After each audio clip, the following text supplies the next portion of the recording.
4.6 billion years ago, a Mars-sized planet named Theia slammed into baby Earth at 25,000 miles per hour. The collision was so violent it vaporized rock, blasted a ring of molten debris into space, and from that chaos, our moon was born. But that is just the beginning. Today, we are going on an epic journey through the birth of the moon and 5 of the most iconic planets in our solar system: Mercury, Venus, Earth, Mars, and Jupiter. We will see how they formed from nothing but dust, and then how scientists think they will meet their dramatic ends when our sun dies. Let us start with the moon, Earth's constant companion and the only other world humans have walked on. The leading theory is the giant impact hypothesis. Roughly 4.5 billion years ago, a rogue protoplanet the size of Mars, scientists call it Theia, smashed into the still-forming Earth at a glancing angle. The impact was cataclysmic. It melted huge chunks of both worlds, blasted trillions of tons of molten rock into orbit, and gave Earth its rapid spin. That debris ring quickly coalesced into the moon. Early on, the moon was so close it looked 10 times bigger in Earth's sky and caused massive tides. Over billions of years, it has been drifting away at about 1.5 inches per year. Latest evidence backs this up hard. Lunar rocks have almost identical oxygen isotopes to Earth's mantle, and recent studies even suggest chunks of Theia are still buried deep inside Earth's mantle today. The moon also had a global magma ocean that cooled to form its bright anorthosite crust. You can still see those light highlands from your backyard, but the moon will not last forever. In about 5 to 7 billion years, our sun will swell into a red giant. The moon and Earth will either be swallowed whole or scorched into lifeless rock before the sun shrinks into a white dwarf. Either way, the Earth-Moon dance ends in fire. Next up, Mercury, the smallest and fastest planet, zipping around the sun every 88 days. It formed closest to the young sun where temperatures were scorching. Only the toughest, most heat-resistant materials survived, mostly iron and rock. That is why Mercury has a massive iron core that makes up 85% of its volume and a thin, battered crust. Some models even suggest it lost its outer rocky layers in a giant collision early on. Today, it is a cratered, airless world with temperatures swinging from 800 degrees Fahrenheit in the day to minus 290 degrees Fahrenheit at night. Its end. In the sun's red giant phase, Mercury is first in line. It will be completely engulfed and vaporized, turned into atoms inside the dying sun's outer layers. Poof, gone in cosmic fire. Venus, Earth's evil twin. Same size but a toxic hellscape with surface pressure 90 times Earth's and temperatures hot enough to melt lead. It formed right next to Earth in the protoplanetary disk, scooping up similar rocky material. But it got too close to the sun and suffered a runaway greenhouse effect, probably from volcanoes pumping out carbon dioxide and losing all its water to space. Scientists think Venus may have had oceans and maybe even life very early on before it turned into a pressure cooker. Future, same fate as Mercury.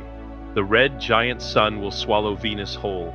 Its thick atmosphere will be stripped away in seconds, and the planet itself will spiral inward and disintegrate. Now our home, Earth. It formed from the same disk material as Venus and Mercury, but a little farther out where water ice could survive. That gave us oceans, plate tectonics, and eventually life. Remember that giant impact we talked about.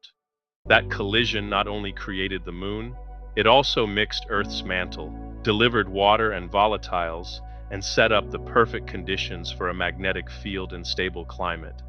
Without Theia, we probably would not be here, but in roughly 5 billion years, the sun's expansion will boil our oceans, strip the atmosphere, and turn Earth into a charred ember. Current models say Earth is very likely to be engulfed too, melted and swallowed just like its neighbors. Even if a tiny remnant survives, it will be a dead, airless rock orbiting a dim white dwarf. Mars, the red planet that has captured humanity's imagination like no other. Smaller and farther from the sun, it formed more slowly and stayed cooler. It has ancient river valleys, the solar system's tallest volcano called Olympus Mons, and evidence it once had a thick atmosphere and liquid water. Something stripped most of that atmosphere away, probably the solar wind after Mars lost its global magnetic field. Mars will outlive the inner planets. The red giant sun will not quite reach it, so the planet itself survives, but it will be roasted. Any remaining ice will vaporize, and the surface will become even more inhospitable than it already is. Mars will drift through space as a cold, barren world circling a fading white dwarf sun for trillions of years. Finally, the king of the planets, Jupiter. This gas giant is more than twice as massive as all the other planets combined. It formed way out in the cold outer solar nebula, where ices and gases were plentiful. A rocky core formed first, then it rapidly pulled in huge amounts of hydrogen and helium, basically stealing most of the material that could have made more rocky planets.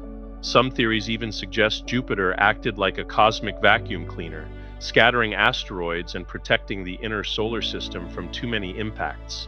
Today, it is a stormy world of hydrogen and helium with no solid surface, just endless bands of clouds and the Great Red Spot, a storm bigger than Earth that has been raging for centuries.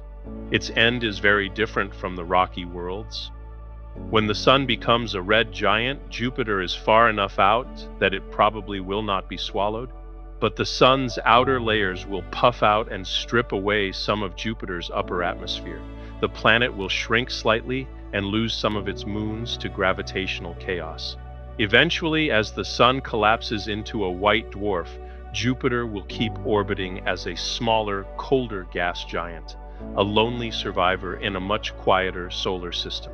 And for a bonus that always catches people off guard, let us talk about Uranus, the ice giant that rolls sideways through space like some cosmic bowling ball. It formed way out in the cold outer solar nebula alongside Jupiter and the other giants, scooping up a mix of rock, ice, and a little gas. But something dramatic happened early on. A huge collision with another wandering body slammed into it and knocked the whole planet over, so its axis is tilted almost 98 degrees. That gives Uranus the most extreme seasons anywhere in the solar system, with one pole baked in sunlight for decades while the other freezes in total darkness. Today, it is a pale blue world wrapped in faint rings and circled by a bunch of strange moons. Its end is a bit kinder than the inner planets, far enough from the sun that the red giant phase will not swallow it whole. The expanding sun will still puff out and strip away some of its upper atmosphere. Uranus will shrink a little and keep orbiting as a colder, quieter ice giant around the white dwarf sun for trillions of years. A lonely, sideways survivor in the far reaches of our solar system. So there you have it, the dramatic births and inevitable deaths of the moon and our 5 most iconic planets. From violent collisions and dusty disks to fiery red giants and white dwarf remnants, the story of our solar system is one of creation and destruction on an unimaginable scale. It is a reminder that nothing lasts forever, not even worlds. But right now, in this brief window of cosmic time, we get to explore them, study them, and dream about what is out there. If this video blew your mind, drop a comment with which planet's fate surprised you the most. Hit subscribe and turn on notifications so you never miss the next cosmic deep dive. Thanks for watching, and I will see you in the next one. Stay curious and keep looking up.